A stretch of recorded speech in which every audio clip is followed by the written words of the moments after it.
Boa noite, meus amados e queridos irmãos. Estamos iniciando mais uma transmissão que fazemos sempre às quintas-feiras dos estudos bíblicos para fortalecimento nosso, para que possamos entender cada vez melhor aquilo que Deus já tem revelado em sua palavra, mas que demanda uma atenção cuidadosa sobre os textos escritos. Portanto, nós damos as boas-vindas a todos, uma boa noite, e convidamos os irmãos a que nos acompanhem numa leitura que farei no capítulo 3 do profeta Daniel, versos de 13 a 18.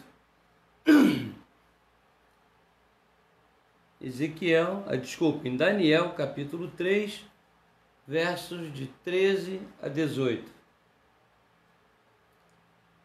Diz assim o texto: Então Nabucodonosor, irado e furioso, mandou chamar Sadraque, Mesaque e Abednego, e trouxeram a estes homens perante o rei.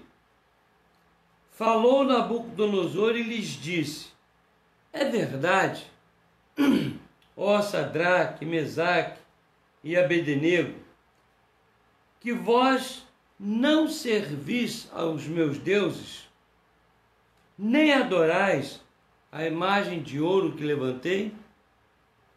Agora, pois, estai dispostos, e quando ouvirdes o som da trombeta, do pífaro, da cítara, da harpa, do saltério, da gaita de foles, prostrai-vos e adorai a imagem que fiz.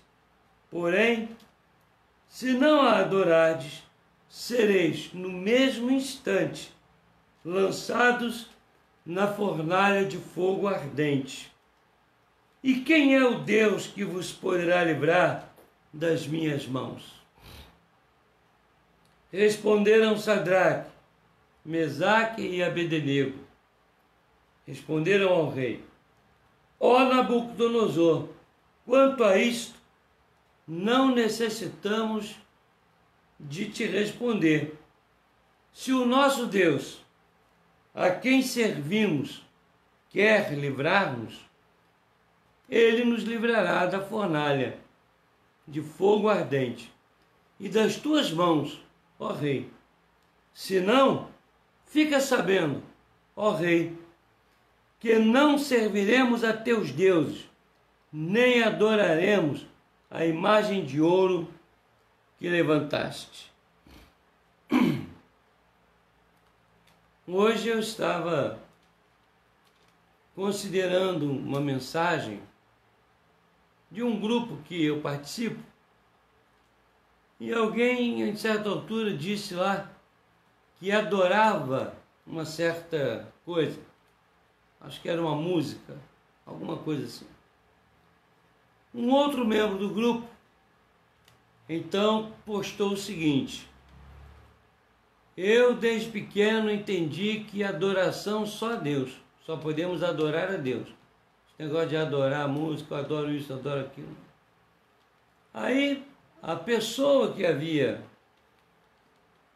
falado antes disse o seguinte: existem várias acepções no dicionário para adorar, várias formas. Adorar significa várias coisas. E colocou lá que o dicionário diz: adorar uma música, adorar um namorado, adorar um marido, adorar um filho, adorar isso, adorar aquilo. Depois de tudo isso, a pessoa então disse: podemos adorar outras coisas. E eu fiquei pensando naquilo. por mais que seja uma linguagem coloquial, aquela pessoa que disse que adoração é só a Deus, estava certa. Adorar só a Deus, só Ele. Portanto, eu convido você a que faça isto diariamente. Adore a Deus. Vamos fazer isso com uma oração agora, dizendo ao nosso Deus que nós estamos aqui para adorá-lo. Mas quando não estamos aqui reunidos, nós também o adoramos, porque reconhecemos como o único Senhor de nossas vidas. Vamos orar? Senhor nosso Deus e Pai, recebe nossa adoração em nome do Teu Filho Jesus. Permita-nos, Senhor, trabalhar em nossa vida, em nosso coração, em nossa mente, em nosso espírito, aquela mesma disposição dos Teus servos do passado. E assim como Daniel também não hesitou, sendo ameaçado de ser jogado aos leões, ele não hesitou. E ele disse ao rei: só adoro a Deus. Sadraque, Mesaque e Abednego disseram a Nabucodonosor: só adoramos a Deus. E provaram isso com a sua vida, com a sua disposição, com a sua fé. Dá-nos a bênção, Senhor, de não apenas declararmos que te adoramos. Dá-nos a bênção de mostrar e provar isso com o nosso viver. Não apenas neste culto, não apenas neste momento, mas durante a nossa vida. Busquemos viver de maneira tal que nossas vidas mostrem e demonstrem que nós te adoramos. Recebe, pois, te repetimos esta palavra, recebe nossa adoração. Livra-nos, limpa-nos, prepara-nos com o Teu Espírito e promove em nós adoração. E recebe em Teu trono de glória no nome de Jesus. Amém. Amém. Meus amados irmãos, o texto de Isaías, profeta Isaías, o capítulo 38, dois versos, 18 e 19. Isaías 38, dois versos, 18 e 19. Eles dizem assim: a sepultura não te pode louvar, nem a morte glorificar-te. Não esperam em tua fidelidade os que descem à cova. Os vivos, somente os vivos, esses te louvam, como hoje eu faço. O Pai fará notória aos filhos a tua fidelidade. Meus irmãos, o Salmo de número 115, nos últimos versos, se refere a esta mesma situação. Os mudos não louvam o Senhor, nem os que descem ao silêncio. Mas nós bendiremos ao Senhor, nós os vivos, desde agora e para sempre. Se você tem aí o seu inário em mãos, ou conhece o hino, por favor, cante conosco o hino de número 131. Amém?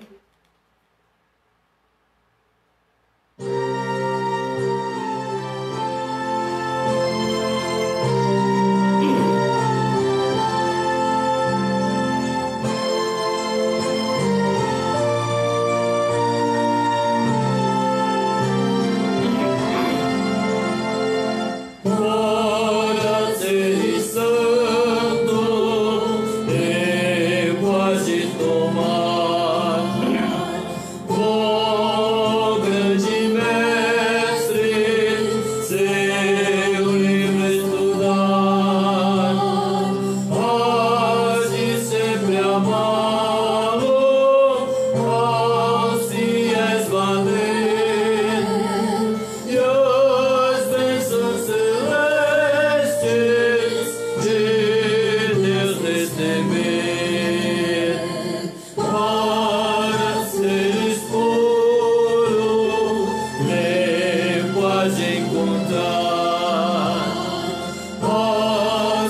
com teu mestre, muito frequente está, teu olhar perfeito, nele sempre tens, teus lábios provando teu grande poder, para seres forte, nem pode buscar ao mestre seguindo, por onde guiar, no quando tristeza, sempre obedecer ao seu bom conselho, com fé recorrer.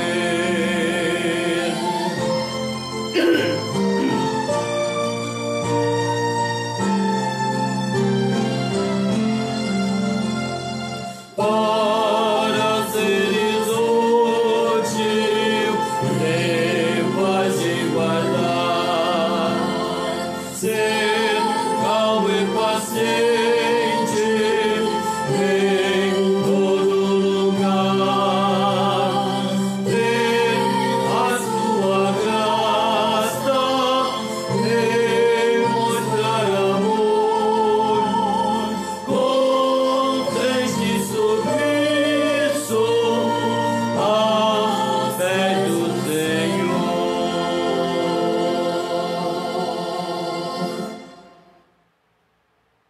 Amém. Esse tempo tem que ser remido por nós.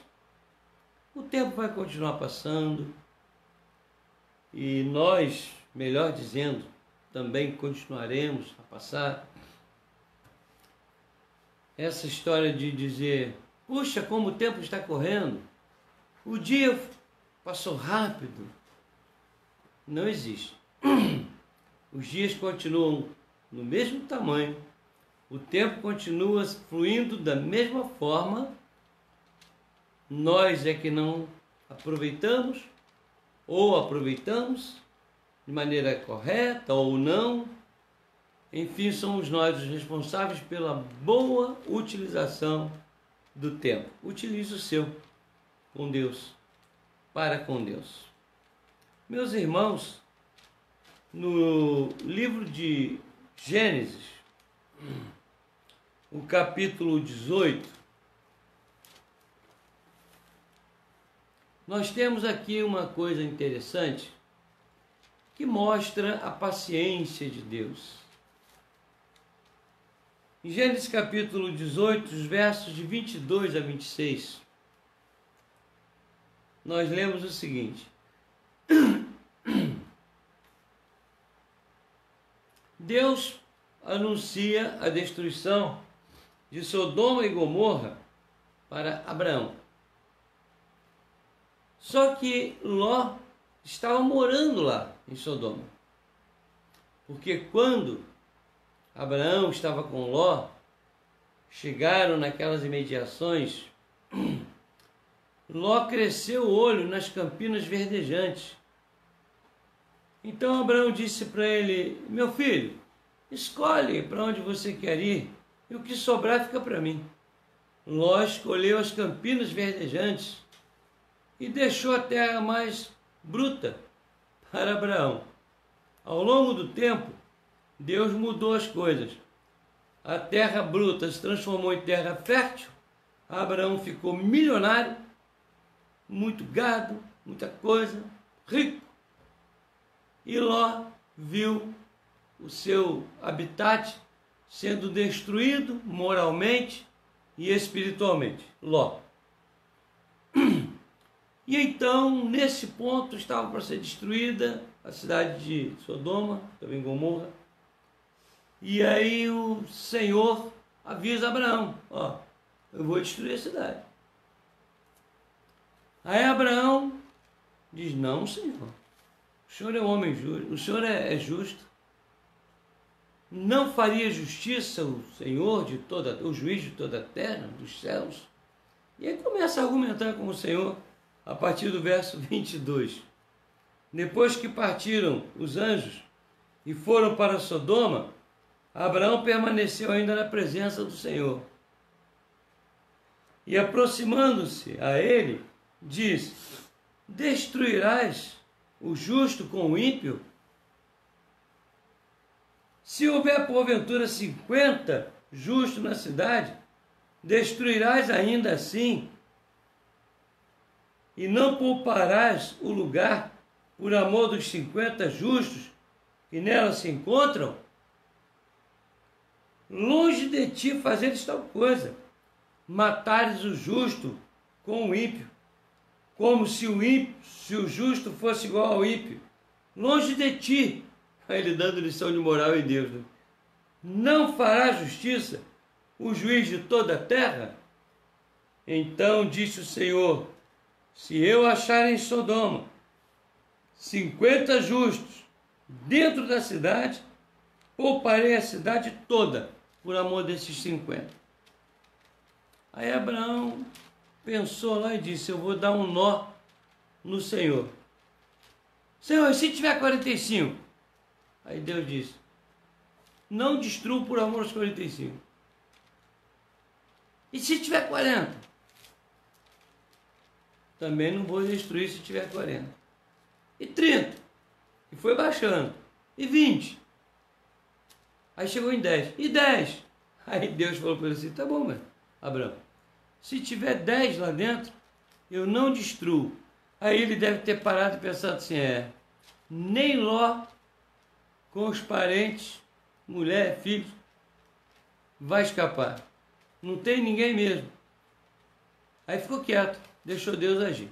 Só que Deus, com misericórdia, permitiu que ele fosse lá, que o anjo fosse lá e tirasse Ló com seus familiares, ficando apenas a esposa para trás, né? Aquele olhar para trás ali tem toda uma história em cima daquilo. Mas o que me chama a atenção aqui é que Abraão não estava sendo falso, não. Ele estava sendo honesto, sincero.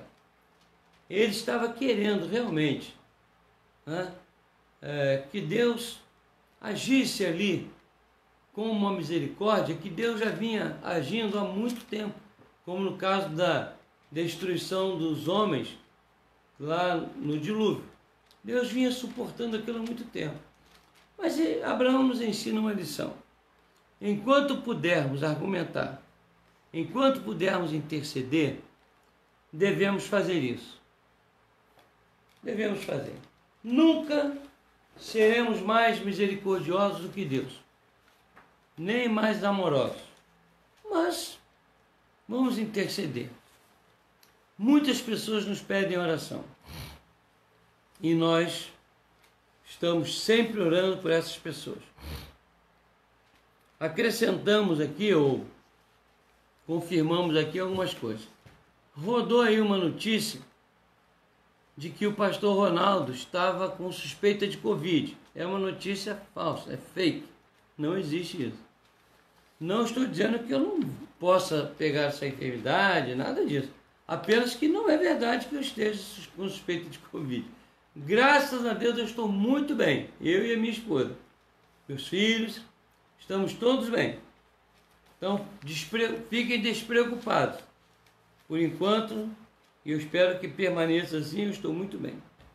Mas os pastores Hernandes Dias Lopes, Jeremias Pereira, Jorge Correia, Everton Tocachique, Dorival, Cairo Miron Borges, Cleander Raideris Vieira.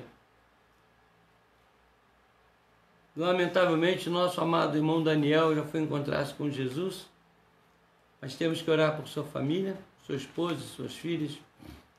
Me parece que ele tem 2 filhas. Eu conheço só uma. Vamos orar também pela Norma.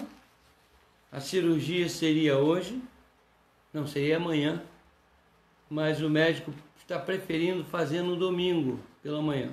7 horas deveremos estar lá. E também orar pela Graça, né? Já está em casa, voltou ontem do hospital. A nossa irmã Lé pede oração por um casal amigo, que é o pastor e a esposa. Pastor Novaes e a esposa Jussara estão com Covid. A irmã Márcia pede que oremos pela família enlutada de uma amiga que morreu no incêndio daquele hospital, né? Ela inalou muita fumaça, não conseguiu ser transferida e não aguentou a transferência e veio a óbito. A irmã Rogéria agradece a melhora da Gisele e a irmã Aparecida pede que nós oremos pelo Jairo, pelo irmão Jairo, tá? Temos também aqui o nosso irmão Manuel, lá de Paraty. Ele está pedindo que oremos por sua saúde. Ele está fazendo exames de risco cirúrgico, vai operar a vista, né? Então vamos orar pelo irmão Manuel. Está sempre conosco aqui, participando das nossas lives. A irmã Fátima continua pedindo por seu pai, Heraldo, que não está nada bem. Pede também pelo seu netinho e sua afilhada, Marcela, a irmã Fátima. A nossa irmã Maria Luísa agradece pelas orações em favor da Vanessa, sua sobrinha, que já recebeu alta.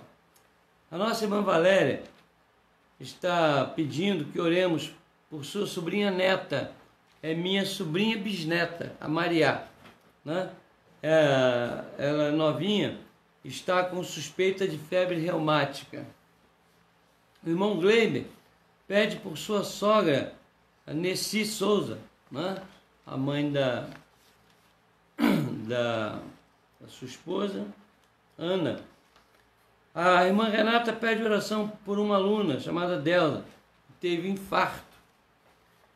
A irmã Luciene pede pelo irmão de Carol, Gutenberg, e também pelo Marquinhos, o irmão da Marília, né? Marquinhos, a gente conhece como da vidraçaria. Acredito que seja ele, né? Luciene, e a irmã Lenilda pede por sua saúde e pela recuperação do irmão João. Conversamos com ele hoje, ele está bem, o batimento cardíaco está um pouco baixo, mas ele vai entrar em contato com o médico amanhã, mas ele está bem. E o irmão Ney, irmão da Lenilda, né? Seu irmão Ney. Cleni pede por seu pai e a irmã Sueli pede por primos, seus primos que moram em Noã, pois perderam sua mãe no domingo próximo passado. Nós vamos orar por cada um desses irmãos, ok? Oremos, irmãos. Senhor nosso Deus e Pai, nós sabemos, e Tu sabes também, que mesmo que Abraão chegasse ao número de uma pessoa, ele não acharia nenhum justo. A Tua palavra diz que não há um justo, nenhum sequer. Mas nós sabemos também que o Senhor é misericordioso. E as orações que fazemos, intercessórias, não apelam para a perfeição e a fidelidade de ninguém. Longe de nós reivindicarmos do Senhor uma cura, porque somos bons ou fomos fiéis ou dignos.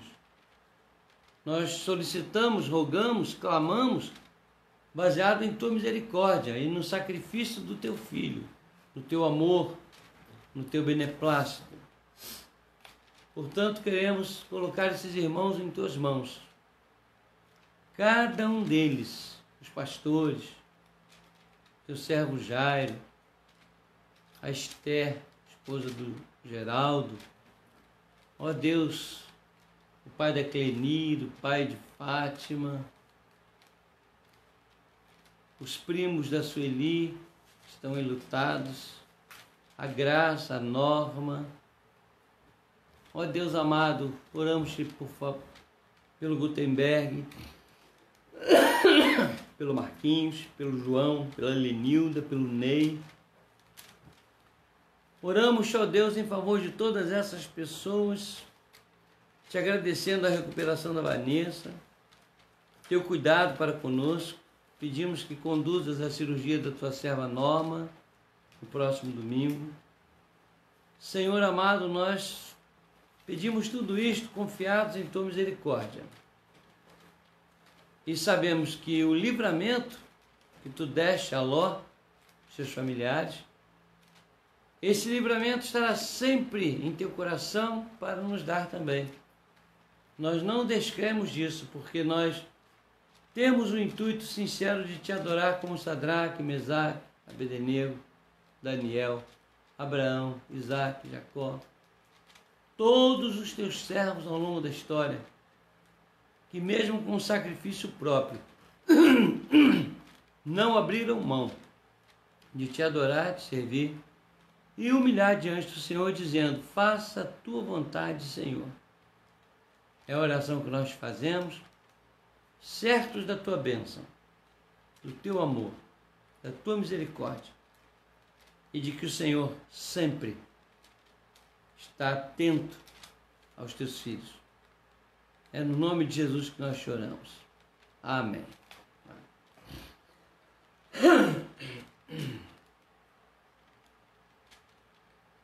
Meus queridos e amados irmãos, nós vamos dar continuidade à nossa palavra sobre a oração do Pai Nosso.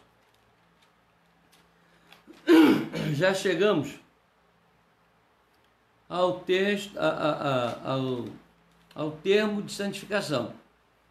Pai nosso que estás nos céus, já discutimos tudo isso. Santificado seja o teu nome. E eu chamei a atenção dos irmãos para o fato de que isto não é um pedido. Isto é, na verdade, uma declaração de compromisso. Santificado seja o teu nome em mim, por mim. Conversei bastante sobre isso com os irmãos. E hoje eu quero continuar a leitura que fizemos no capítulo 6, a partir do verso 9. O verso 10 diz assim: venha o teu reino, faça-se a tua vontade, assim na terra como no céu. Eu não sei se eu termino esse versículo. Vamos devagar. Eu já disse aqui que esta não é uma oração programada para ser repetida. Pai nosso que estás nos céus, santificado, né? A não ser que você entenda cada frase dessa. Mas, na verdade, a intenção de Jesus era dar uma orientação sobre como orar. Ou seja, todos esses elementos aqui devem fazer parte de nossas orações. Assim que se ora. Em toda oração eu devo considerar a Deus como meu Pai, se é que eu sou filho dele, pela fé em Jesus. Então ele é meu Pai. É um Pai nosso, mas não é nosso no sentido coletivo, é individual, e a individualização de muitos coletiviza a coisa. Então, é isso que diz o termo grego. Eu expliquei isso para os irmãos. Tu que estás no céu, e nós falamos sobre o céu, o Uranus de Deus, não o éter, não é? Enfim, falamos bastante sobre isto, e é só você consultar o estudo anterior. Hoje nós falaremos sobre o verso 10, o princípio dele. Venha o teu reino. O que você entende por isso? Quando Jesus manda que nós oremos assim: venha teu reino. O que é o reino? Porque Jesus estava falando com aqueles homens, sabendo que aqueles homens esperavam o reino humano, político, que substituiria a força do Império Romano e estabeleceria um reinado exclusivo de Israel para Israel e de Israel para o mundo todo. Porque não se iludam. Os israelitas não esperavam a vinda do Messias para estabelecer um reino só entre eles, não. Eles queriam um reino estabelecido entre eles, com eles, para dominar o mundo todo. Não com interesses escusos, mas dominar com os princípios mais elevados possível da sua própria religião e das orientações de Deus. Deus reinando de maneira perfeita. Não era só para eles. Daí você veja que havia também amor dos judeus para com todos os seres. Uma vez que Deus virá, o Messias virá, trará um reino, vai reinar sobre nós do melhor, nos dando do melhor, e vamos estender isso a todo o mundo. Todo mundo. Eles não queriam que Deus exterminasse o resto do mundo e ficasse só eles, não. Mas isso também já faz parte de uma outra análise. Então, o que significa na verdade isso? O que é que Jesus queria dizer com isso? Entendo, de acordo com as minhas considerações e análises bíblicas, que o que Jesus tinha em mente era que quando nós orássemos assim: Senhor, venha o teu reino a mim. Venha o teu reino a mim. Venha a mim. Mas, por que razão? Porque a Bíblia diz que o reino de Deus, Paulo diz isso em Romanos, né? O reino de Deus não é, Romanos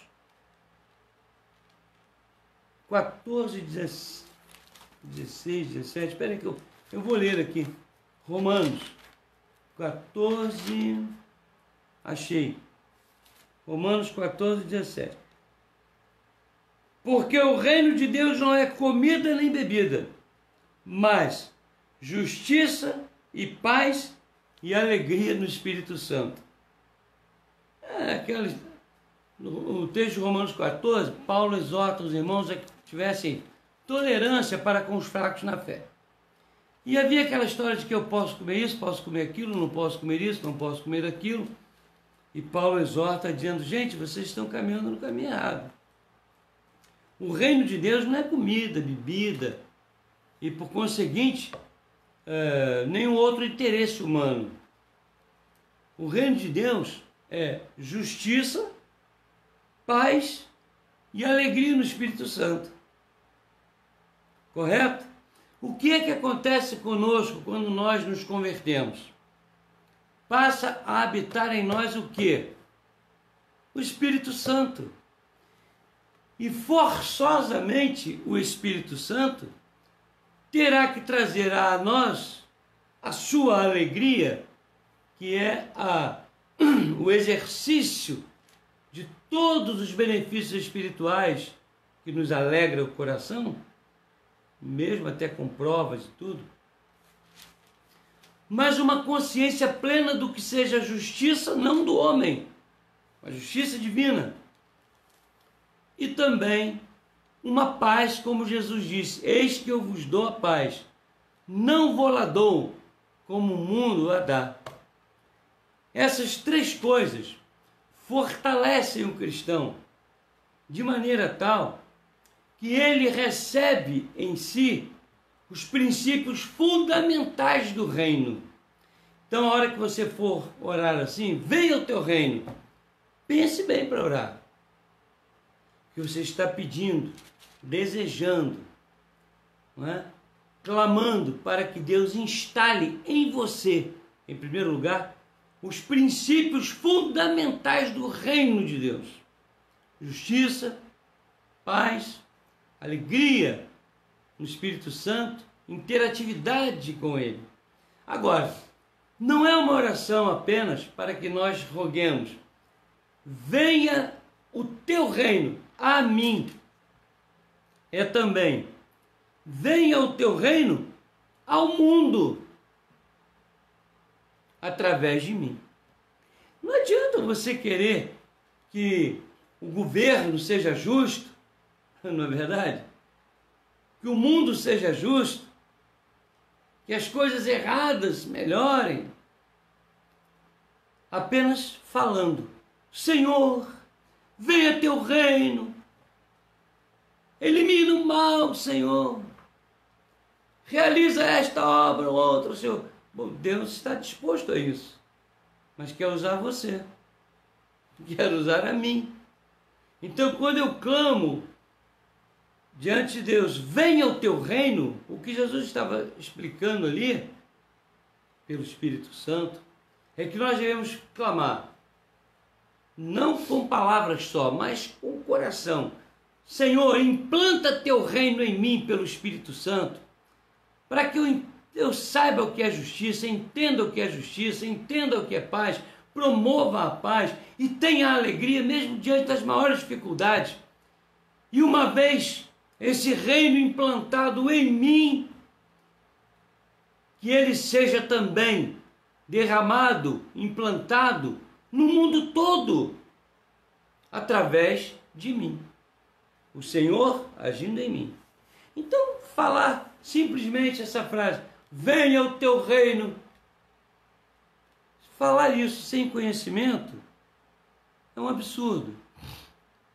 Falar isso sem conhecimento do que significa a vinda do reino é uma coisa temerária. E se nós não tomarmos cuidado, nós até pecamos com esse pedido. Se eu não estou disposto a permitir que minha vida usufrua, vivencie os princípios do reino, se eu não estou disposto a permitir que esses princípios fundamentais do reino sejam espalhados pelo mundo, pregados a todas as pessoas, eu estou fazendo um pedido absurdo e Deus não vai atender. Então tem muita gente que às vezes ora o Pai Nosso, ora essa oração, sem entender nada, como se fosse uma simples reza. Isso também não vai agradar a Deus. É bom que nós entendamos o objetivo desta oração que Jesus deixou. Ele deixou princípios oratórios. Ele deixou bases para que nós avaliássemos, analisássemos e orássemos em todo o tempo dentro destes princípios. Pai nosso que estás nos céus, santificado seja o teu nome, através de mim, sempre assim. Venha o teu reino. Então eu tenho certeza que muitos de nós já oramos esta oração centenas de vezes, sem saber nada disso.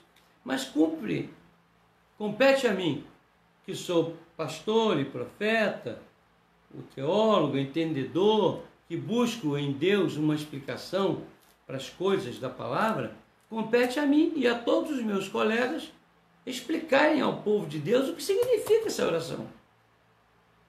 Tem muito mais coisas que poderíamos falar, mas as fundamentais são estas. Vejam bem, venha teu reino, venha a mim, os princípios fundamentais, pelo Espírito que habita em mim, e que venha o teu reino ao mundo através de mim, e é claro, através da igreja. Lucas, capítulo 17, Lucas 17, 20 e 21.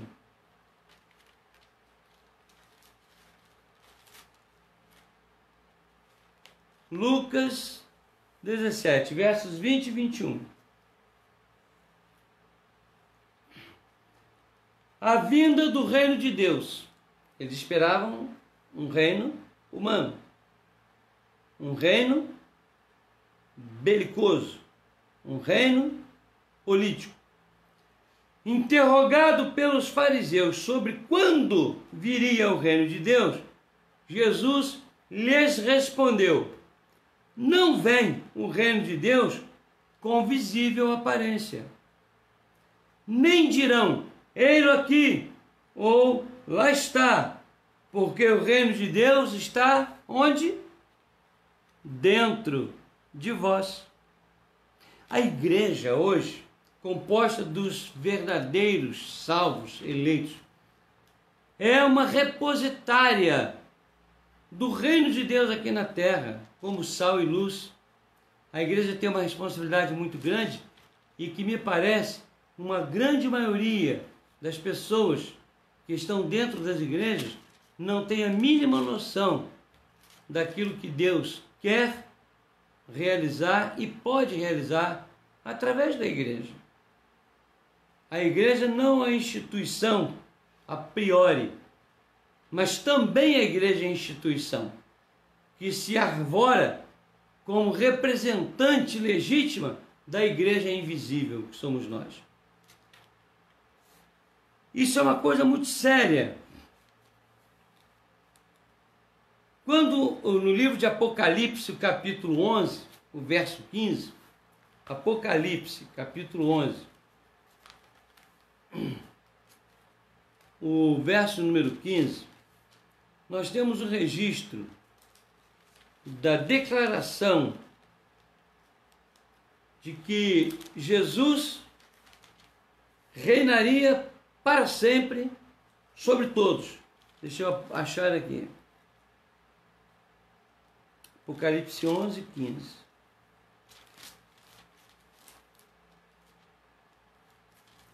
No tocar da 7ª trombeta.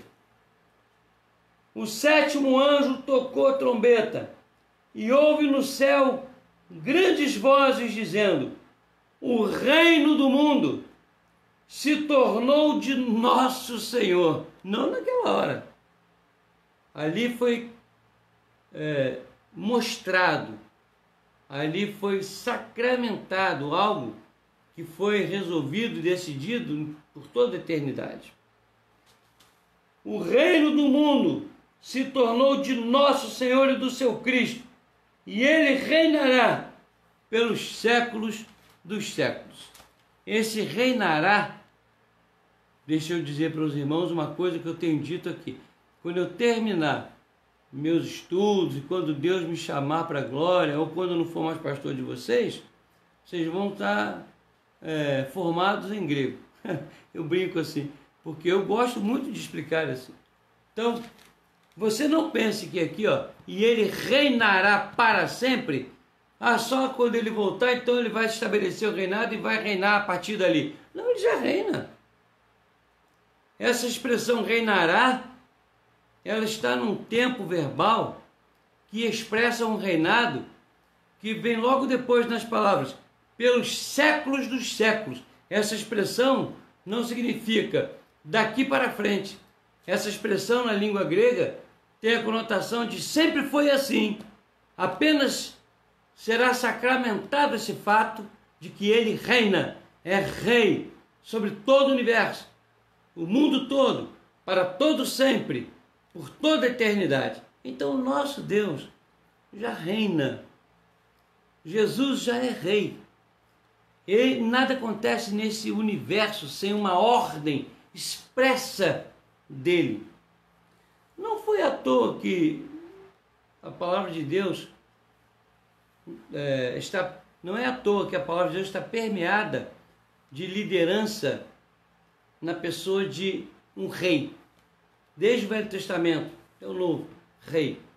Não é à toa que Deus se intitula rei, e Jesus também, porque todos os sistemas políticos que existiram e que existem, que poderão existir, o único sistema onde todo o poder está sob a tutela de um rei é a monarquia, é o reinado.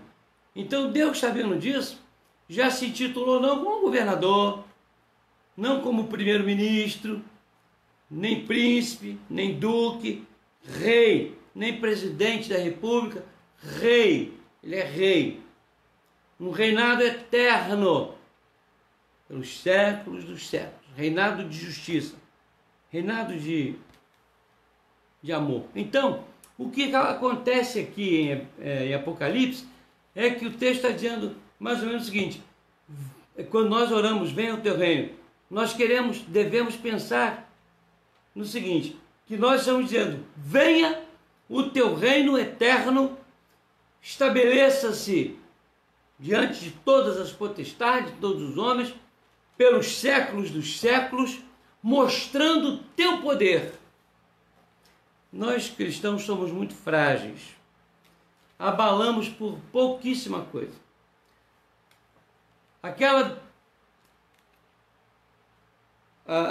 Aquele fato que eu narrei aqui sobre Nabucodonosor, olha bem, como Sadraque, Mesaque e Abednego entenderam essa oração do Pai Nosso. Eu sou o rei, disse Nabucodonosor. Curvem-se diante da imagem de ouro, adorem. Eles disseram, nananina não. O senhor não é rei coisa nenhuma. Rei é Deus. E só Ele, só diante dele. É isso que esse texto está dizendo. Venha teu reino. Eu te reconheço como rei. Te reconheço como Senhor absoluto. Age em minha vida com o poder de rei. Venha a mim esta influência do teu reinado. Opera em mim este reinado do Senhor, para que eu, agora insuflado dos princípios nobres, valorosos deste reino, possa implantá-lo ao redor do mundo. Porque assim nós estaríamos obedecendo a ordem do próprio Senhor Jesus. Ide por todo o mundo, pregai o evangelho, ou seja, espalhai as notícias do meu reino por todo o mundo. Fazei discípulos, súditos do meu reino, por todo o mundo, ensinando-os. Como é que nós vamos ensinar se não soubermos? E fazendo discípulos, ou seja, espalhando esse reino. É isso que a gente deve pensar quando lê essa frase, venha teu reino. E eu repito, não apenas a mim, para minha próprio deleite e minha transformação e aperfeiçoamento, mas a mim, para que por mim o mundo conheça este reino, e a igreja é minha representante legítima. Jesus disse isso. Eu, igreja invisível, estou junto com meu irmão, que é a igreja invisível. Na igreja visível, então, institucionalmente também, a igreja precisa mostrar para o mundo o que é reino de Deus. E o texto de Romanos, capítulo 14, verso 17, diz aqui, o reino de Deus é justiça, amor, alegria, e eu ainda acrescentei aqui, paz. Justiça, amor, paz e alegria no Espírito Santo. Porque quando Paulo e Silas estavam na prisão, cantando, eles estavam demonstrando alegria espiritual porque eles estavam em paz. Atos 9:31 diz assim, e a igreja, na verdade, tinha paz por toda a Judéia, Galiléia e Samaria, edificando-se e no temor do Senhor, na força do Espírito Santo, crescia em número. Mas se você abrir a sua Bíblia, na primeira epístola de Paulo aos Coríntios, eu vou mostrar uma coisa para você que a maioria de nós não entende. A maioria de nós não entende. Quando Jesus deixou esta oração para nós, na verdade, Paulo vai falar uma coisa aqui que aconteceu no Pentecoste. O que aconteceu no Pentecoste? Jesus disse assim, ficai na cidade até que do alto sejais revestidos de poder. Aí no dia do Pentecoste, da festa de Pentecoste, eles estavam reunidos, uma média de 120 pessoas, e aconteceu que houve ali o quê? Um derramamento do Espírito Santo. E todos ficaram cheios do Espírito Santo. E receberam o poder do Espírito Santo para testemunhar, para pregar. E este poder do Espírito Santo foi utilizado na vida da igreja durante um bom tempo. E Paulo, na primeira epístola que ele escreve aos Coríntios, capítulo 4, no verso de número 20, ele diz assim, só desfazer a folha aqui.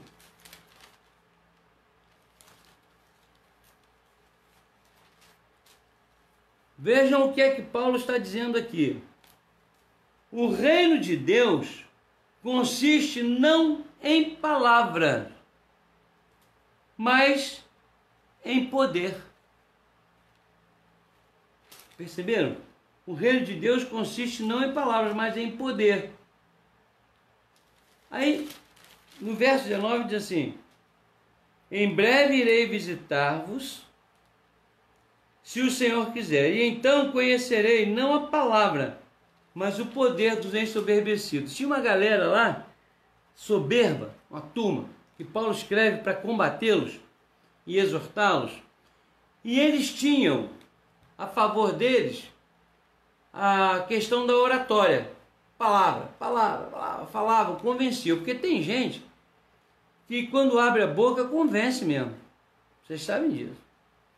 Aí Paulo disse assim, então quer dizer que vocês estão convencendo a turma aí, através das suas oratórias, ok.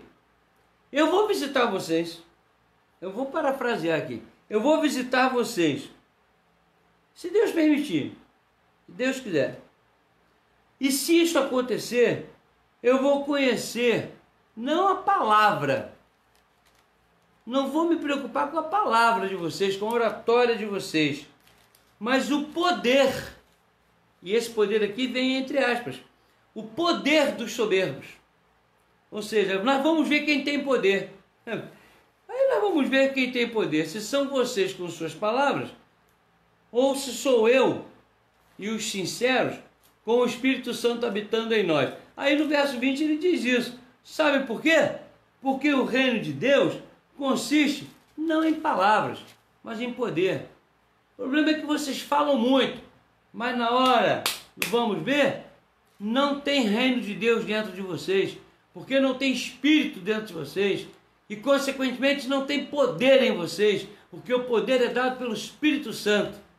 Então não é pelo muito falar, não é pelo conhecimento, não é por isso não, é pela unção e o poder dado a cada um dos filhos de Deus que receberam o Espírito Santo, estes, sinceramente, que clamam pelo reino de Deus em suas vidas, estes não têm orador no mundo que tenha mais poder de influência e de convencimento do que eles.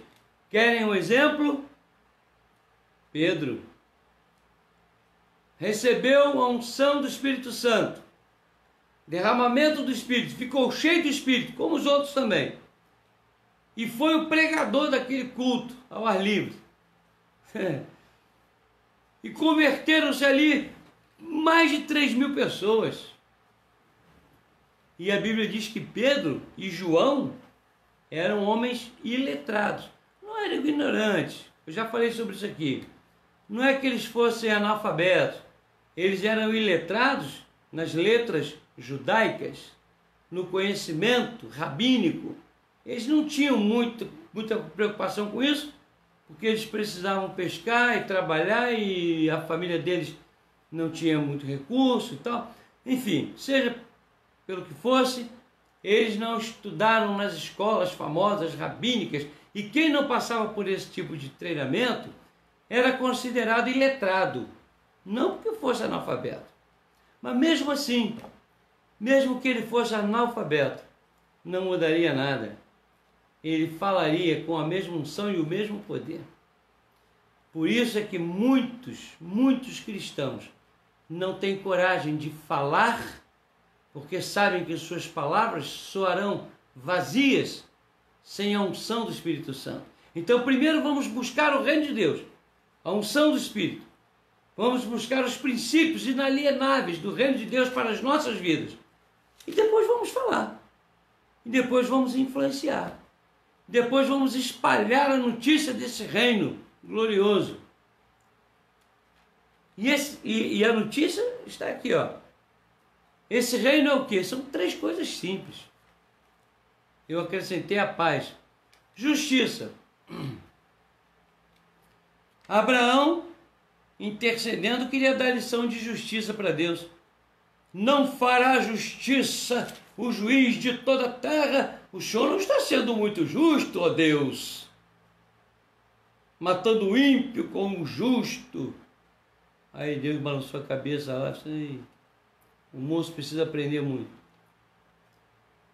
A justiça do nosso governo, por melhor que seja o presidente, por melhor que seja o presidente dos Estados Unidos, por melhores que tenham sido os reis, presidentes e ainda homens que lideram países, por melhor que seja a Suécia, um país para onde muita gente gostaria de mudar devido ao, a maneira como se vive lá, em outros países, assim, coisas, a Dinamarca e outros lugares.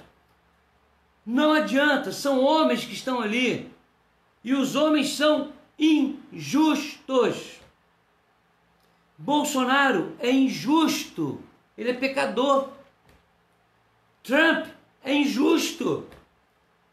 A rainha da Inglaterra é injusta. Não tem ninguém justo, não há um justo nenhum sequer, diz a palavra de Deus. Ora, então de onde vem essa justiça? Para aprendermos justiça, nós temos que aprender os princípios bíblicos, morais, espirituais, que Deus exara em sua palavra. Fora isso, você não vai conseguir. Justiça é algo que só Deus conhece e exerce. E Ele transmite isso aos seus filhos. Paulo, escrevendo aos Coríntios, diz: importa que os homens, capítulo 4, o capítulo 4 ou 5, nos considerem como ministros de Cristo e despenseiros dos mistérios de Deus. Ora, como é que eu vou ser despenseiro dos mistérios de Deus se Deus não me transmitir esses mistérios?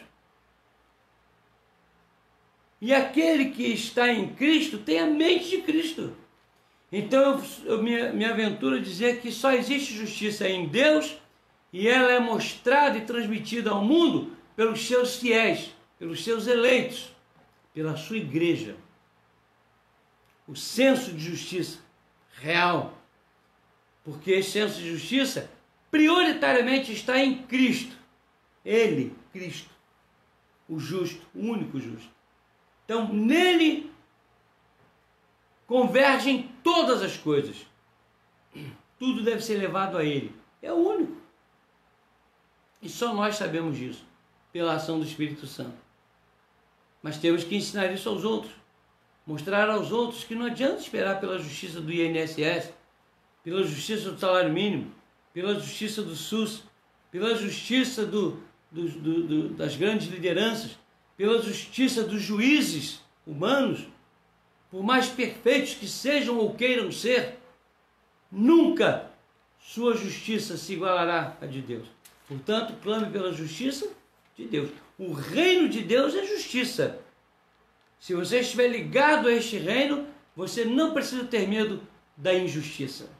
Não precisa. A justiça sempre o alcançará. A justiça divina do Deus que é único e sabe todas as coisas e pode todas as coisas. A outra expressão é o amor, tão mal compreendido pelos seres humanos. O amor, se é verdade que o Papa agora optou por apoiar a questão do gênero, se ele fez isso mesmo, não sei se fez, e se ele agora realmente apoia esses movimentos que vão contra a palavra de Deus, a gente fica pensando, Quantos homens e mulheres ao redor do mundo estão iludidos com a famosa justiça do Papa? Não sei se vocês sabem, mas o Papa tem a prerrogativa dada pelos homens, não por Deus, de que quando ele fala ex cátedra, assentado na cadeira de Pedro, sua palavra é dogma, é lei, é palavra de fé, é lei divina. Nenhum homem tem esse poder, só Deus. E ele vem mostrando isso, se é que é verdade o que ele anda fazendo, ele vem demonstrando que ele é injusto. Porque a justiça que ele está mostrando como suposto líder da igreja, como ele diz que é, e muitos acreditam, o que ele está demonstrando é um total desconhecimento da própria palavra de Deus. Isso não é amor.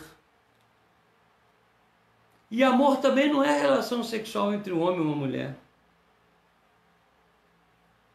O princípio básico do amor está em João 3,16, que diz lá, porque Deus amou o mundo.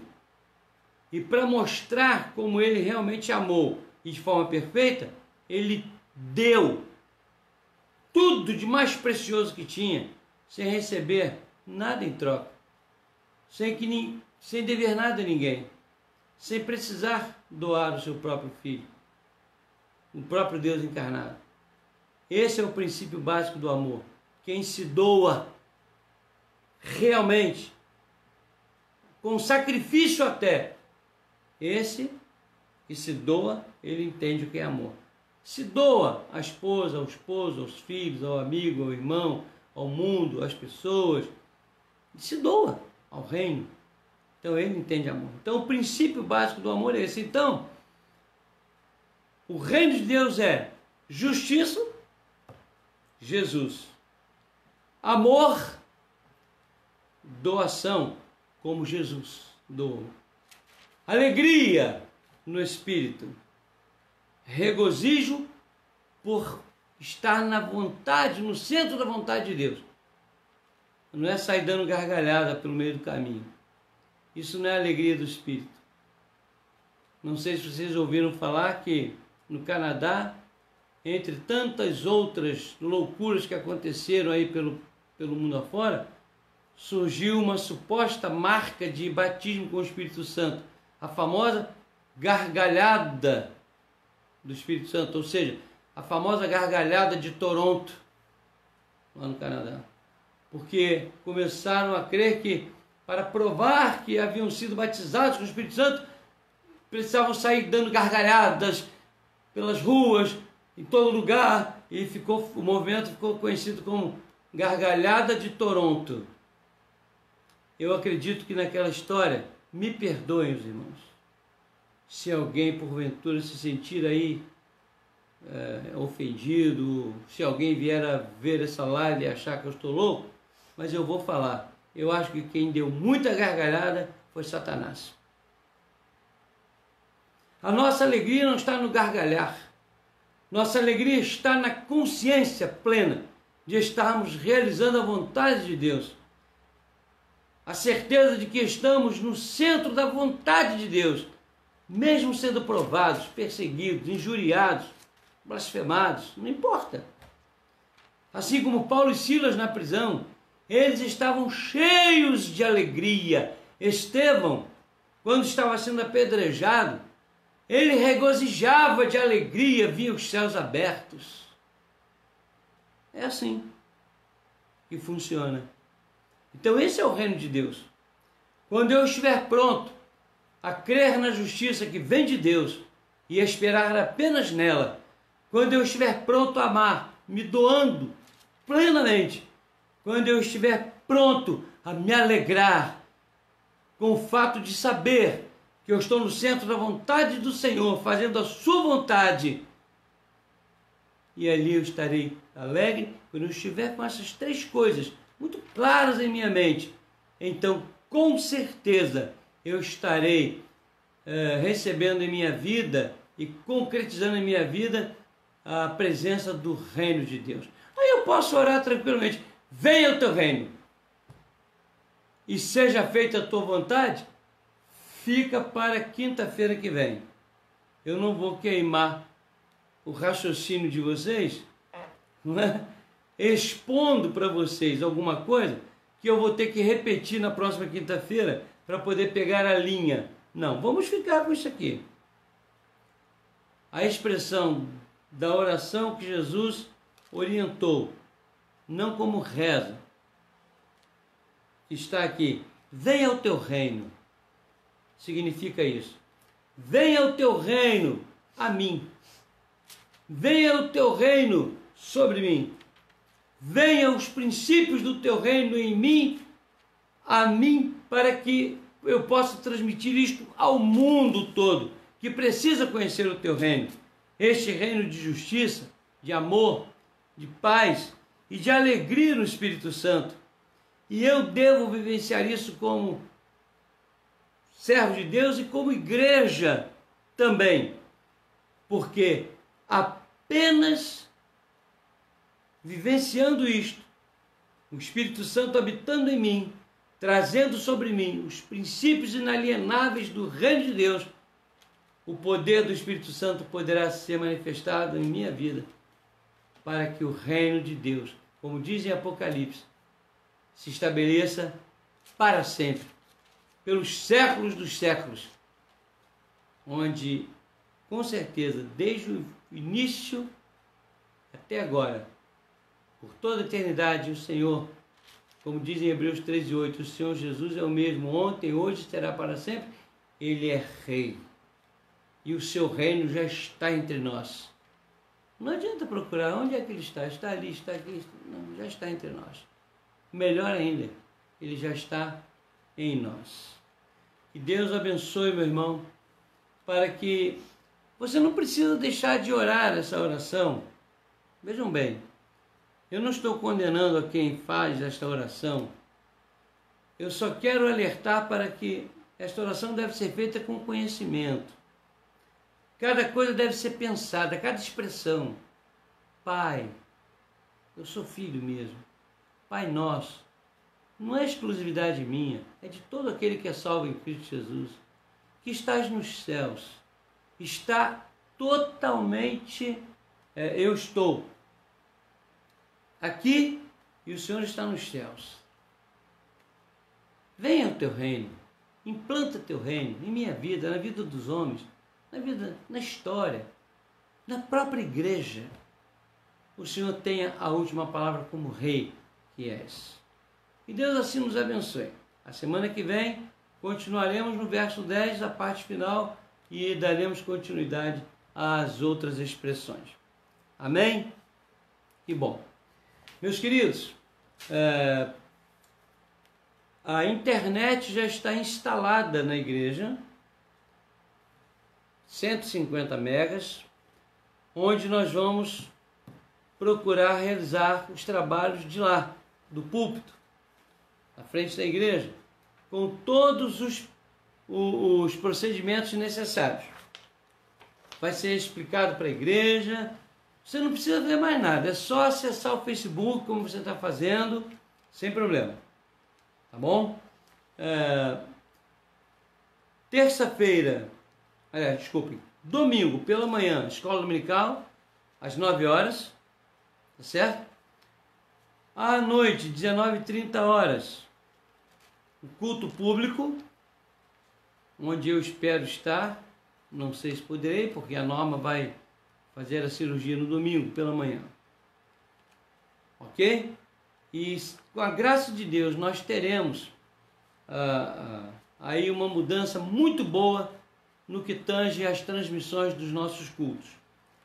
Eu queria agradecer aqui ao nosso irmão Manuel Coelho, lá de Paraty.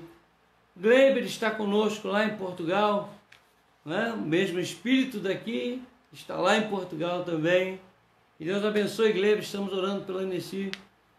Nosso irmão Silas Wesley, lá de Ipatinga, é um moço muito querido nosso, uma pessoa que trabalhou conosco lá em Minas, na Igreja Central, líder do louvor naquela época, né? Um jovem valoroso. Silas, a gente não esquece de você. viu? De nenhum de vocês. E o meu primo Edmilson, Deus abençoe, tenha uma boa noite. O Elivelton também, Elivelton Souza, a Helena de Meriti, está conosco aí. Eu estou vendo uma turma bonita, uma turma boa aí, tá? Deus abençoe a cada um de vocês. E nas próximas lives, eu espero que nós possamos ter uma interatividade maior, porque a nossa igreja também adquiriu um material com uma tecnologia suficiente para fazermos transmissões de várias formas. Então, tudo isso com calma, com paciência. Quero pedir aos irmãos que orem por nossa igreja. Ontem, um vândalo invadiu lá o colégio, só na parte externa, e furtou lá alguns cabos e tal, mas Deus me deu a bênção já de identificar os problemas, já temos algumas soluções aí. E o conselho vai reunir no próximo sábado, teremos ali algumas diretrizes, mas nada que preocupe em demasia aos amados. Vamos orar, ok? Aquela casa lá não é sua nem minha, é do Senhor nosso Deus. E Ele, com certeza, nós, fazendo o que temos que fazer, Ele faz a parte dele. Não há dúvida nenhuma quanto a isso, ok? Vamos orar então, encerrando o nosso culto desta noite, e até domingo, 9 horas da manhã e às 19h30, e até a próxima quinta-feira, com o verso 10 do capítulo 9 de Mateus. Amém? Oremos. Amantíssimo, eterno e glorioso Deus, que bom é saber que o Senhor, Criador dos céus e da terra, dirige tudo isto com mão firme, sábia, poderosa, Rei inigualável, cujos súditos obedecem mesmo que não queiram, e até os rebeldes se curvam, como diz a tua palavra, todo joelho se dobrará diante do Senhor. Claro, mesmo não querendo, mesmo não gostando, mesmo sendo contrário, o rei exige, o rei ordena e os súditos obedecem. Mas como é bom ser súdito deste rei tão amoroso, longânimo, misericordioso, cheio de beneplácito, e que nos dá tudo sem que nós possamos retornar coisa alguma para Ele mesmo. Senhor, aprove ao Senhor nos resgatar e nos dar a eternidade, a salvação em Cristo, Teu Filho, e nós, pobres, mortais, nascidos em pecado, só temos que agradecer. Obrigado, Senhor. Por enquanto nós não compreendemos este amor infinito. Um dia saberemos. Tu hás de nos revelar as razões mais profundas deste amor insondável. É assim que a tua palavra revela para nós. Por enquanto nós, humildemente, apenas te dizemos, obrigado, Senhor. E oramos-te, chamando-te de Pai, Pai amoroso, que nos traz paz, justiça, e nos inunda com o Espírito Santo, que nos ensina a santificar o Teu nome, buscando santificação por nós mesmos. Pai amado, permita-nos descansar nesta noite, acordando no dia de amanhã para a Tua glória, realizando a Tua vontade. Guarda-nos aqui agora.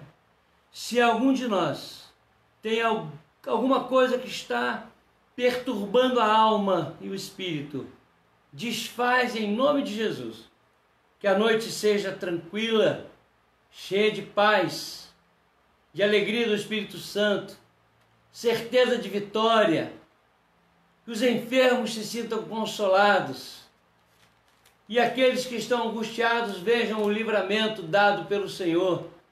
Tu és Deus, Tu és Rei e nós somos Teus servos e Te amamos e oramos assim em nome do Teu Filho Jesus.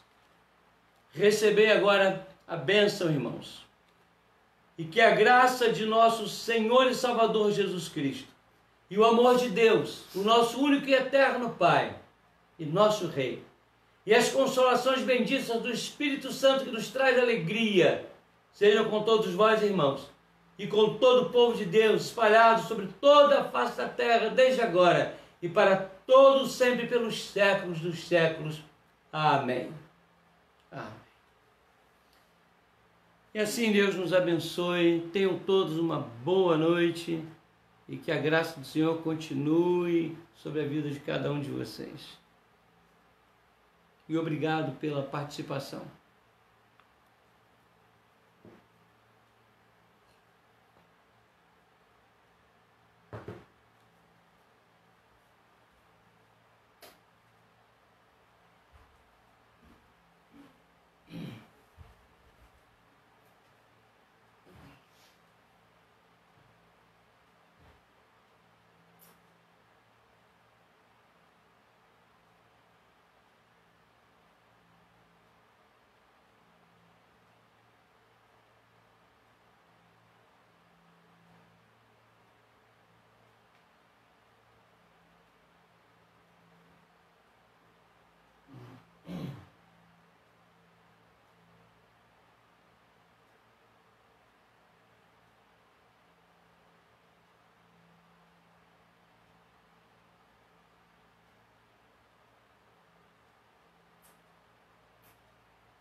Humor.